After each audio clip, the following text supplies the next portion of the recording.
stage. Revizto, as we spoke about before, is another long-time supporter. Arman is going to introduce someone to talk about their products, but is also here as our Keynote sponsor. So has helped to bring Professor Dillenberger over to be part of the event. So with that, hand over. Sorry, all yours. Thank you. Good morning, everybody. We've been already, I guess, 3 years, but it's our 8th, if I'm not mistaken, RTC globally, and we're really like this event. And as Anthony said, the crowd is great, and we always want to give back to this crowd, sponsoring this event at least.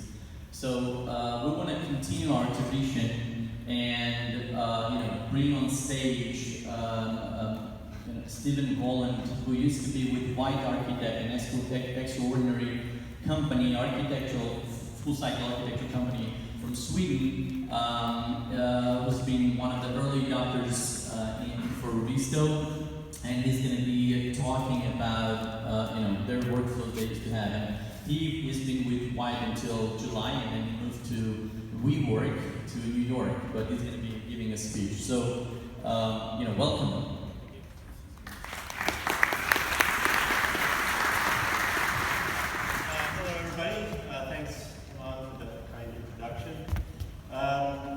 I first came across Revizto at RTC a few years back, and the first time I saw it, I said, wow, this is something that would really apply and have a big impact on the work that we were doing in Scandinavia. So I want to share that with you, because what we've done with it is really evolved the way that we do our work and the way that we interact and communicate. So I call this presentation Democratizing BIM.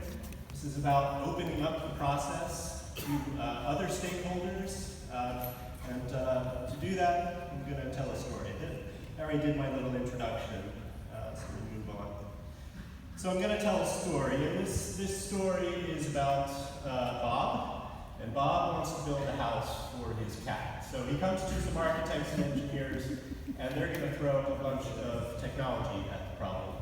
And it gets to the point that Bob is just overwhelmed with all this jargon, he doesn't understand it, and it can feel like his brain has been struck by lightning and thrown in the bin. So another quote I came across a little while back, actually on BIM Thoughts, was from our friend Randy Deutsch, who perhaps apocryphal saying, but he said this, that BIM is 90% sociology and 10% technology. However, we have a tendency as technologists and as people who love this stuff to really focus on that technology piece, whereas the actual social activity of BIM is the thing that's more important in the bigger picture. And because of this imbalance, we can have some kind of unfortunate situations where clients and designers can both feel kind of left out of the process. Because what we really want to do with technology is turn something that's kind of ordinary into something that's really extraordinary and lift up the experience for all stakeholders. Of course, there's complications. Now, this house that Bob wants to build for his cat is not our typical project. We're usually working on very large, very complex projects. And in fact, projects that start out as something that's very simple can very quickly evolve over the course of a project into something that is very complex. Personally, I've had a lot of experience in the healthcare field, in which this is one of the most complicated typologies that we have in our industry. Perhaps there's some others that compete, but at least we can say that the different kinds of stakeholders that we have, hospitals are 24-hour buildings, they're part of this public-private interaction, it's high technology, etc. So working on these projects, as I'm sure many people in this room have, is a higher level of coordination and communication. And the kind of end users we have and clients that we have is a little different too. Patients, of course, is why we build hospitals. We want to make people well. But we're also communicating with the doctors, the nurses, the technicians, the administrators that are living and working in these hospitals to make the patients well. And they hold a lot of the expert knowledge that we need. And oftentimes we're communicating with this third group, which are our clients. And if we look at these as kind of as a whole, which of these people might know the first thing about BIM and about the architectural process and construction? There might be some guys in our client group who, if you throw the word BIM at them, they'll know what you're talking about. So finding the ways to communicate with all of these different stakeholders, the stakeholders who are not experts, is really the challenge, and that's what I call the democratizing BIM, opening up the process. Connecting those designers with all those other stakeholders. Because in the past, our traditional tools have been things like this. It's the two-dimensional drawing. And we have a lot of drawings for a lot of different things, and specialized drawings that we want to communicate different things. But if we take this kind of drawing and put it into the hands of a doctor who is one of our partners in helping to develop a new operating room for a hospital, he's not going to be able to see what we see. So we have to find better ways to do it. There's a term called gamification. This is something that, in my own definition, is about taking methods and technologies and philosophies from the gaming industry and applying them to more serious applications for business, for getting things done. And there's three aspects to this that I think are really important. When we think about good games, we think about that they are immersive. When you're playing a good game, you feel like you're kind of inside this game world.